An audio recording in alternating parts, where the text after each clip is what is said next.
జాతీయ రహదారుల నిర్మాణానికి ఎంత డబ్బులు కావాలంటే అంత ఇస్తోంది కేంద్రం.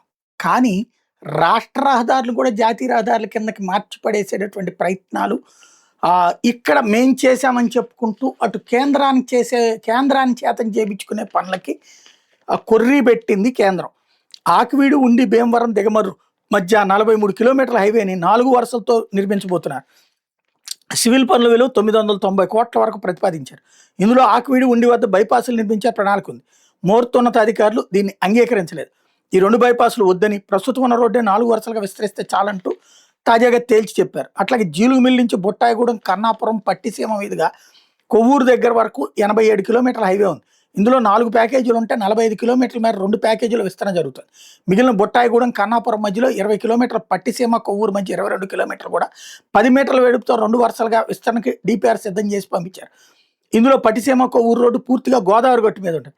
దీన్ని 4 వరుసలుగా విస్తరించేందుకు ఉన్న అవకాశాలను పరిశీలించి మళ్లీ ప్రతిపాదనలు పంపాలని తిప్పి పంపించారు.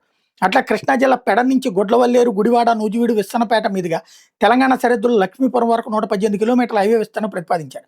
ఇందులో పెడ నుంచి నూజివీడు దాకా అన్నవరం వరకు 78 కిలోమీటర్లు 4 వరుసలుగాను, అక్కడి నుంచి లక్ష్మీపురం వరకు 40 కిలోమీటర్లు 2 వరుసలుగా విస్తరించేందుకు ప్రతిపాదించారు. దీనికి 4,245 కోట్లు వ్యయమవుతుందని డిపిఆర్ పంపారు. ఈ హైవే విస్తరించనక్కర్లేదని, గుడ్లవల్లేరు, గుడివాడ దగ్గర బైపాసులు నిర్మిస్తే చాలని కొర్రీ వేసింది కేంద్రం. బందర్ పోర్టు నిర్మాణం పూర్తయితే తెలంగాణలో కొత్తగూడెం, భద్రాచలం, మణుగూరు, పాల్వంచి నుంచి పోర్టుకు వచ్చే వాహనాల కోసం ఈ హైవే ఉపయోగపడుతుంది. అయినా మోర్తు ఉన్నతాధికారులు మాత్రం దానికి కాదన్నారు.